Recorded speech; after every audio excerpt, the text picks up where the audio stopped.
Hey everyone, welcome to the E3 2021 wrap. There was so much to go through this year, so let's not waste time, let's just get straight away into it. We'll kick things off with the PC game show. We saw more footage of Dying Light 2. Chivalry 2 got a shout out. That game got released a couple of weeks back, but it's still worth a mention because hot damn, Chivalry 1 was a good game. Orcs Must Die 3, third installment of the tower defense-like game, will drop next month on the 23rd of July. Another interesting reveal is Vampire the Masquerade Swansong. Swansong is a narrative RPG set in the Vampire Masquerade universe, where you play as 3 vampires whose intertwined stories will shape the future of the city of Boston. Now I call this an interesting reveal, not specifically because I'm interested in the game personally, don't get me wrong, it looks good, but because Vampire the Masquerade Bloodlines 2, a game that had a lot of hype and build-up behind it, has kind of went silent. Bloodlines 2 was meant to be released this year but has now been delayed and is experiencing a rocky development. In its place, we seem to be getting Swansong instead. I'm sure Swansong wasn't just created to be some sort of band-aid solution for Bloodline 2's delay, but it would be nice to get an update as Bloodlines 2 is kind of a flagship title for Paradox Entertainment, who are its publishers and current holders of the IP. Something else pretty cool, Gigabash, which is an overhead style game where big monsters belt the daylights out of each other, is coming to PS4 and PC. No release date yet, but it looks pretty awesome. We got an update for Killing Floor 2, 4 new weapons, new weeklies, and a map on the moon. Top game that is still being updated after 6 years, check it out. We got a look at Solstice, a 3D hack and slash game coming to Steam next year.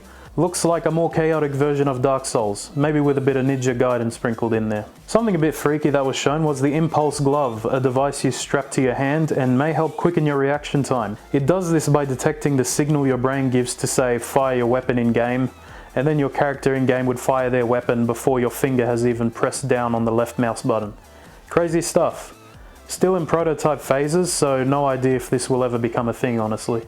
First-person shooter survival Pioneer was shown, and it takes direct influence from Stalker. The visuals look great and the monsters look creepy. Also different to Stalker is that this game looks to have online co-op, so I'm keen for that. No release date has been given for Pioneer. Something I reckon that's worth highlighting, 3D adventure puzzle game Tinykin had a pretty cool and interesting look to it. That's slated for 2022. Alright, next up, Ubisoft. Ubisoft opened up their conference with Rainbow Six Extraction, a 3-player co-op shooter where you and 2 others fight off a parasite that is taking over the planet. We got to see some gameplay where Sledge, Alibi and Ella raided an Alaskan research station and has been taken over by the parasite. They gave us a full breakdown of how the game works and I want to talk about that a little bit. So Extraction is a separate game to Siege, that's the first thing you should know. Each mission is separated into 3 stages. Each stage consists of a specific objective, things like scanning nests or taking down high-value targets. At the end of each stage, you are given an option to call evac or continue on to the next stage. But this is where the risk-reward factor comes in. If you extract, your XP and progression gets saved, but if you go on to the next stage, you have the opportunity to gain more XP, but if you go down, all your progression for that mission is wiped. If you go down in a mission, and I'm talking past the revive state, the operator you were playing as goes missing in action. Now that operator is no longer available to play until you mount a rescue mission to go get them out of there. Hence the point of naming the game Extraction, I guess. That sounds pretty cool and it's a mechanic you don't really see in other co-op survival shooters, so I'm interested to see where this game ends up now. Some minor things I want to point out, they didn't specify which operators would be included in Extraction, or if any of your cosmetic unlocks will carry over from Rainbow Six Siege. Because if you're anything like me, you have a buttload of keychains and skins you want to flex on everyone else. Speaking of Rainbow Six Siege, cross-progression will now be arriving in early 2022. That means if you have a Siege account on Xbox, you can move that over to PC and keep all your progression. Also, there will now be crossplay between PlayStation and Xbox, as well as crossplay between PC and the cloud-based platforms Stadia and Luna. So there won't be any crossplay between PC and console players, if that makes any sense. Ubisoft revealed a brand new IP, Riders Republic, and it looks very interesting. It's based on extreme sports, so things like BMX, snowboarding, wingsuit gliding, things like that, where you can race against others, freely roam, or compete to pull off the sickest stunts. Now it's based off of these sports the same way Tony Hawk's Underground was based off skateboarding.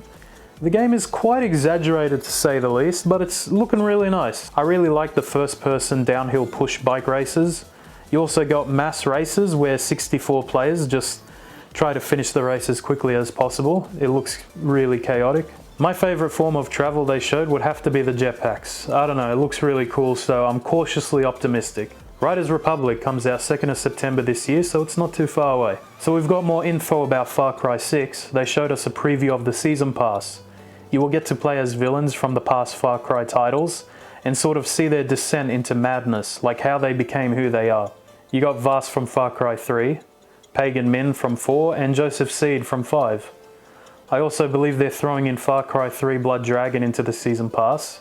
So if you have never played that game, it is amazing and you should go play it. We got more footage of Mario plus Rabbids Sparks of Hope coming to Nintendo Switch sometime next year. Just before the Ubisoft conference ended, they announced something completely out of left field, a new Avatar game. We had a trailer that didn't show gameplay per se, but it was all rendered in Ubisoft's Snowdrop engine. So the game is called Avatar Frontiers of Pandora and is slated for a 2022 release. Capcom had a conference where they announced a handful of things. First thing was that DLC for Resident Evil Village is on the way. We know that Monster Hunter Stories 2 Wings of Ruin for the Switch will be coming out 9th of July this year. Cult classic lawyer/mystery game Ace Attorney is making a return with a prequel set in 19th century London and Japan. The game's called The Great Ace Attorney Chronicles and will be out on PS4, Switch and Steam. No Xbox release, strange enough. The game drops next month on the 27th of July. Square Enix started their conference with announcing a Guardians of the Galaxy game being developed by Eidos Montreal. You play as Star-Lord and the rest of the team sort of work as squad mates you could direct in battle. They also showed us some gameplay where you talk with your fellow Guardians and have different dialogue options. Additionally, these dialogue options also extend out during your adventures where you have to make decisions based on your current situation. One cool feature we saw was Star-Lord's ultimate ability, which was him popping on some 80s music and blasting away. Like Marvel Avengers, the characters' likenesses are not based on the movies. Guardians of the Galaxy comes out 26th of October this year for Xbox One, Xbox Series, PS4, PS5 and Switch. Final Fantasy 1, 2, 3, 4 and 5 and 6 are getting what Square Enix call a pixel remaster. No release date, but the games will be coming to Steam and mobile.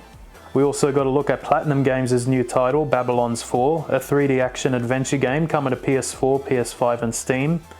Babylon's Fall is going to be a live service game based around players teaming up to tackle dungeons together. No word on a release date yet. Next up is Nintendo Direct. First game I want to highlight is the Super Monkey Ball collection called Super Monkey Ball Banana Mania. It comes with Super Monkey Ball 1, Super Monkey Ball 2 and Super Monkey Ball Deluxe, all remastered in HD to celebrate the franchise's 20th anniversary. It comes out for all consoles 5th of October this year. We are getting a new Mario Party game. Mario Party Superstars is the next Mario Party game and it will be launching with 5 boards from the N64 era, along with 100 mini-games from past Mario titles. Online play will be available from day one, so you can play with strangers if you have no friends.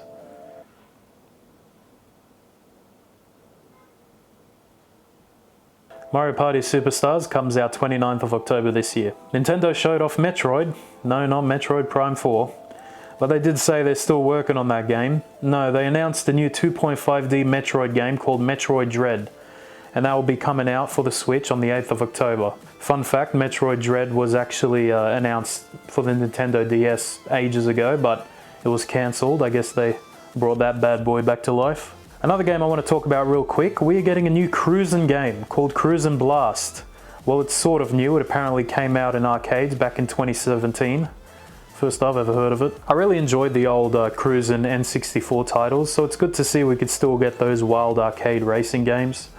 Anyway, Cruisin' Blast will be coming out early next year exclusively for the Switch and will include 29 tracks. Also, if you forgot, Mario Golf Super Rush is coming out this month on the 25th of June and it looks pretty good. Nintendo is promising that future content updates for this game will be free of charge. We are getting a new WarioWare game called WarioWare Get It Together, and for the first time it will include multiplayer where 2 people play with or against each other at the same time. Available 10th of September this year. We got an update for Shin Megami Tensei 5. For those of you unaware with the series, it is made by the same studio that develops the Persona games, and both draw a lot of similarities from each other. However, Shin Megami Tensei has always revolved more around the combat, while Persona also has the whole social aspect to it, hanging out with friends and whatnot. Shin Megami Tensei 5 is releasing exclusively for the Switch on the 12th of November this year. The Wii U title Fatal Frame Maiden of the Blackwater will be getting a port to Switch. If Fatal Frame doesn't sound familiar to you, that's because the horror series was originally called Project Zero in Australia. Maiden of the Blackwater will also release on all other consoles, including PC, sometime this year. Tony Hawk Pro Skater 1 and 2 Remastered will be coming to Switch on the 25th of June, so you can shred on the go. Do they still say shred in skateboarding? Or am I thinking of snowboarding? I don't get out much. Advance Wars 1 and 2 are getting remade, and it will be releasing together as Advance Wars 1+2 Reboot Camp. Advance Wars originally came out on the Game Boy Advance over 15 years ago, and they were considered must-haves for the handheld console at the time. It is still quite a unique turn-based strategy game, and it still holds up. You'll be able to play online against other players for the first time in the franchise's history. Advance Wars comes out 3rd of December this year.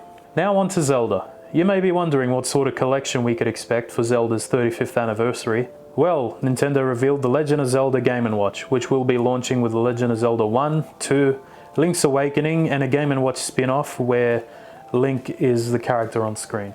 No word on whether we'll get anything similar to Mario's 35th anniversary, where we got a 3D All-Stars collection. Speaking of Zelda, we got a bunch of new gameplay for Breath of the Wild 2. The main focus of the trailer was the introduction of more aerial environments. The gameplay showed Link up in the skies above Hyrule and on floating islands in the clouds. No solid release date, but Nintendo believes the game will be out sometime in 2022. Now, let's move on to the big boys, Xbox and Bethesda. We got a trailer for Starfield. We did not see any proper gameplay, but the trailer was rendered in-game with Bethesda's new Creation 2 engine. They will be using that for their future titles, which makes me more excited for Elder Scrolls 6, which was not shown this year. Yep. Starfield will release on the 11th of November 2022, only on Xbox and Windows PC. That's right, Xbox is pushing exclusives again. Coming from the Bethesda family, we also saw the reveal for a game called Redfall, which, to the best of my analyzing abilities, looks like class-based Left 4 Dead, but with magic and vampires. Should be coming out mid-next year. Speaking of co-op survival games akin to Left 4 Dead, Back 4 Blood will be releasing 12th of October this year. We got more gameplay for that game. We also got some gameplay for Stalker 2 Heart of Chernobyl. The game looks amazing, and what's crazy about it is that it'll be on Game Pass day one. Stalker 2 comes out the 28th of April 2022. Sea of Thieves is dropping a massive Pirates of the Caribbean DLC tie-in, free for all Sea of Thieves players. Yes, it has Captain Jack Sparrow and Davy Jones in it. Sea of Thieves A Pirate Life will be out next week on the 22nd of June. We got proper gameplay for Battlefield 2042. I'm slowly becoming more and more interested in the game. We also got a release date, 22nd of October this year, so just around the corner. We got a trailer for Atomic Heart. I can't really talk about this one because I don't actually know how to explain it, but I'll try. Combine Metro 2033 with LSD Dream Simulator on the PS1. There, that's it. That's the best I could do. I'm sorry. Atomic Heart doesn't yet have a release date, but it will be available on Game Pass day one, only on Xbox and Windows PC. Microsoft Flight Simulator is finally getting a release on Xbox Series, and it will be available next month on the 27th of July. Also, there will be a Top Gun expansion pack, which will be coming later on this year, complete with the F-18 Super Hornet. Horizon 5 was revealed, and it's going to be set in Mexico. Apparently this is going to be the biggest Horizon map ever, and it has some pretty diverse locations. The location that pops out the most for me would have to be being able to drive into an active volcano. That game will be coming out 9th of November this year. Alright, that's enough riffraff. Let's talk about Halo Infinite. So it opened up with a bit of campaign. They didn't show too much. From what they did show, it looks like Master Chief is going to have a new AI who is eerily similar to Cortana. I'm pretty sure she is voiced by Jen Taylor, Cortana's voice actor, for those of you who don't know. So apparently this new store brand Cortana was created to lure in the real, rampant Cortana to have her captured and destroyed, which they specify in the trailer is what happened. I personally don't believe that, because if it was true, then Halo Infinite would be a pretty short game. Now what 343 did show a lot of was multiplayer. So after the Xbox and Bethesda conference, we got a nice little breakdown of how Halo Infinite's free-to-play payment model would work. Each season of the game, there will be a battle pass available for purchase. The more you play, the more you can unlock in this battle pass. All the unlocks will be strictly cosmetic, and you cannot pay your way through this battle pass. You'll have to play the game to get each unlock. Gadgets are back, similar to Halo 3, but it seems like these will play a much bigger role than they did in that game. You have things like a shield that drops in front of you. Coincidentally, it's called the drop shield. And that shield can be slowly chipped away at. You have a sonar device. It works kind of similar to Halo 4's Promethean vision, except you shoot it out like a projectile to deploy it. We saw the grapple hook again. You can use that to hijack vehicles. A bunch of new weapons, but no new vehicles were shown off. Now you have some greats returning like the Brute Chopper, but nothing new per se. Unless you count the Razorback, which is a spin-off of the Warthog where you could store weapons or other items in. Pretty cool, but I would like to see some brand new vehicles, just a personal opinion. Speaking of personal opinions, please bring back the Falcon. I know I just said I want to see new vehicles, but I also like the Falcon. Please bring that back, 343. Thank you. A new addition I am a huge fan of is bots. That's right, for the first time in Halo's history, we are getting proper multiplayer bots. Now they stated bots will be a part of Infinite's new multiplayer training arena, but I genuinely hope we could get bots in the social playlists. Similar to what Gears of War has been doing, where you and your buddies can jump in an online match and still level up just fighting bots. I do want to ask this question though. If Infinite's multiplayer is going to be free, then what about Forge or Firefight or even Theater? Will they also be free? I mean, if they are free, will Halo Infinite's campaign still be a full price game? That's something I'd like to know. Well, that's it for E3's wrap, ladies and gentlemen. It was a big one, I know. And I actually still missed out on a fair few things. Speaking of missing out, I didn't even cover Devolver Digital's conference. They showed off Shadow Warrior 3, which is very nice. That looks like a very nice shooter. I'm interested in that game. Okay, I'm gonna stop talking now. Thanks for watching, everybody. Hope you're having a great week. Take it easy.